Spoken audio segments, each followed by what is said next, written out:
The excellence principle. Obviously, you want to be excellent. Obviously, you want your organization to be excellent. It's a great word, isn't it? Excellent. But what does it really mean? What is the standard of excellence? How do you know when you're there? Is it just getting an A on a test? Is it a successful product? Is it a promotion? Is it making more money than the other guy? What does it mean to be really excellent? And I want to suggest to you that this is a lifelong pursuit. And I'd like you to think about excellence. You know, a lot has been written on excellence. There was an excellent book called In Search of Excellence by Peters and Waterman back, I don't know, 20 years ago or so now. Still a good book, still worth reading. And every book on a great company is worth reading if you are selectively looking for elements that you can incorporate into yourself or to your company. But please understand that excellence is not a place. It's not a position. It's not a thing. It's not an award. It's not a status. It's not an achievement. None of that is excellence. Those are things that may result from excellence, but they're not excellence. Excellence is a condition of never-ending learning. It is not a condition of ease. It's not, you know, some people, they want to be rich. You know why they want to be rich? They want to be rich so they don't have to work. So they can lay back and be at ease. Being at ease is what leads to death. What leads to health in all living organisms is a condition of challenge and response. Responding creatively to challenge is what produces excellence. It leads to the growth of civilizations and what leads to the growth of companies. The muscle in the body, if it's always at a condition of ease, is it going to be healthy and strong? No, it's not. It's going to be weak. It's going to atrophy. It's going to die. What leads to health in the human body is challenge and responding to challenge, lifting the weight, doing the run, doing whatever it is that challenges your body. And when your body is challenged, it rises to a new level. It responds to that challenge. And the brain is exactly the same way.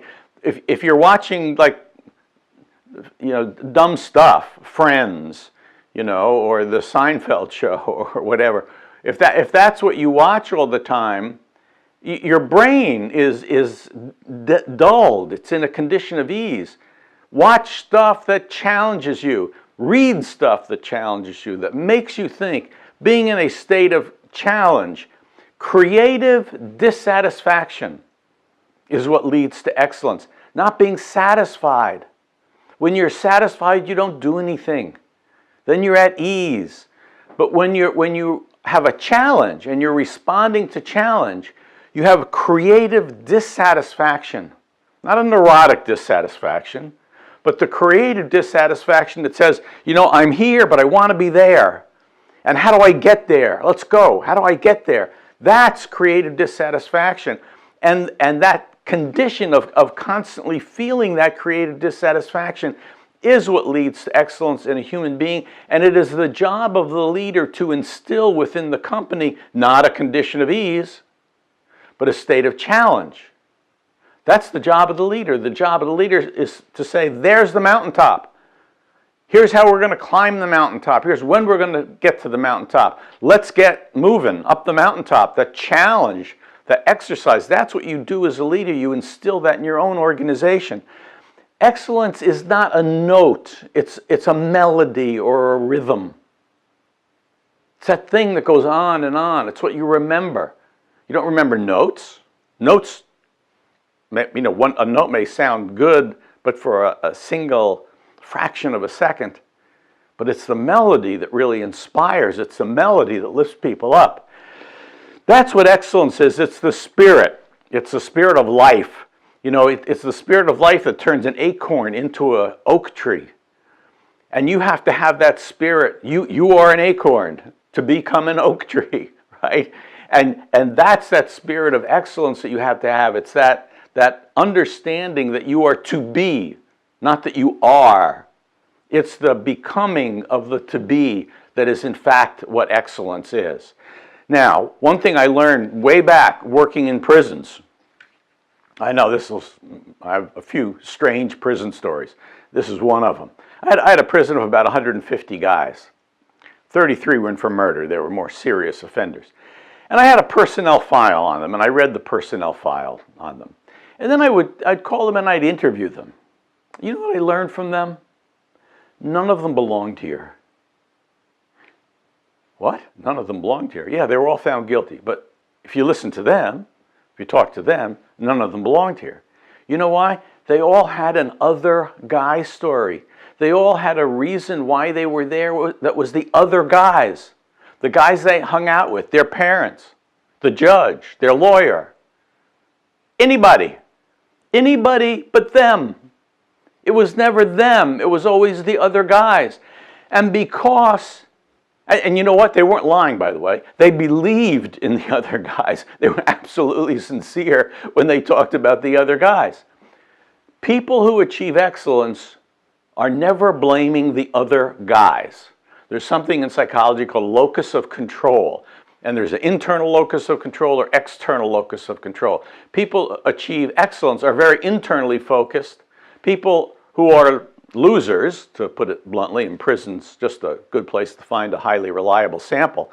People who are losers tend to be very externally focused, meaning the locus of responsibility for the events in my life is outside me, it's not inside me. But people who are striving, people who achieve excellence, have that internal locus of control. Entrepreneurs, people who move up the ladder quickly are very internal. You don't hear them talking about the other guys. It's a very important thing. And what we have to do in the culture of our organization is we have to get rid of the other guys. We have to shoot the other guys.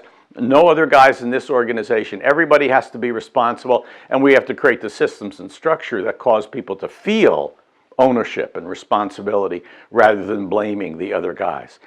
This is a graphic I've used a lot in my continuous improvement, lean management thinking. And it's just a good way to think about what we're trying to do. There's always this mountaintop, right? And excellence is the process of moving, okay? It's not where you are on the climb, up the staircase. It's the fact that you're in motion up the staircase. And we get to the mountaintop. We get to that future idealized state that we have in our mind. We must have it in our mind. What is that idealized state we're trying to get to, whether it's a personal idealized state or it's an organizational idealized state? What is it? And then we break that down into short-term targets and short-term actions. Isn't that right? And we're continually moving that, and that's the process of continuous improvement. People who are excellent are always themselves, personally, in a process of continuous improvement, and they lead their organizations in continuous improvement.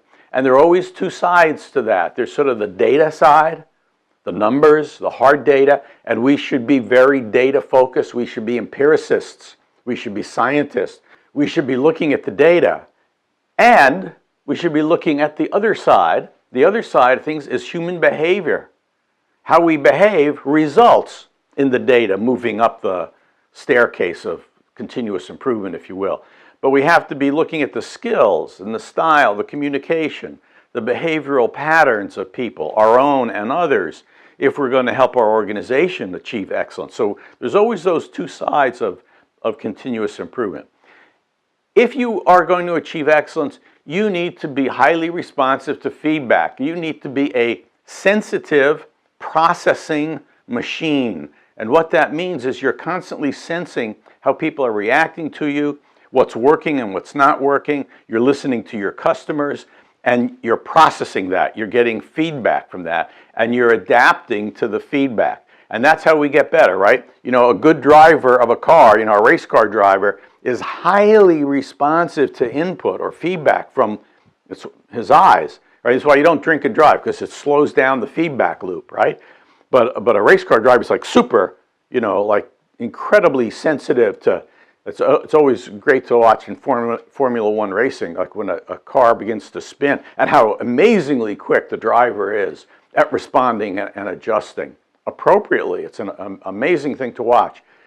But we need to be like that. We need to be constantly responding to feedback, having our long-term vision and pursuing with constancy of purpose our long-term vision and our purpose, but responding to how we're behaving, responding to the feedback that we're getting. So we're a learning machine. We're constantly learning. And the organization needs to be the same thing. You know, the organization has inputs and outputs, right? Inputs from suppliers, outputs that go to customers, and there are these feedback loops. And we need to be constantly maintaining those feedback loops and improving them. And we need to be great at adapting and adapting to the environment and aligning the internal systems of the organization. We must be adapting to changes in technology, changes in customer preferences, changes in political events, environmental, factors, all kinds of things going on in the external environment.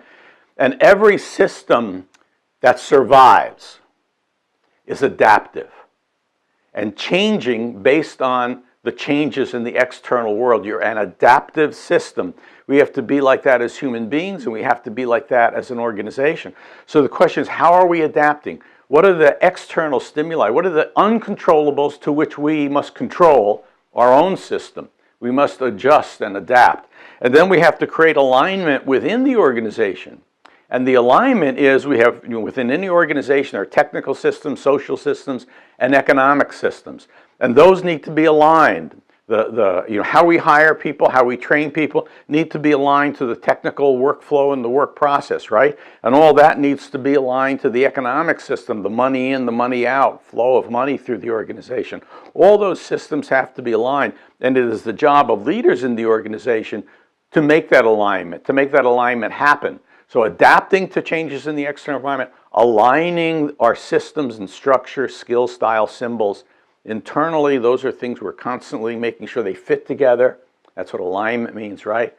So that process of adaptation and alignment is a characteristic of organizations and people that are excellent. So those are just some quick thoughts about excellence.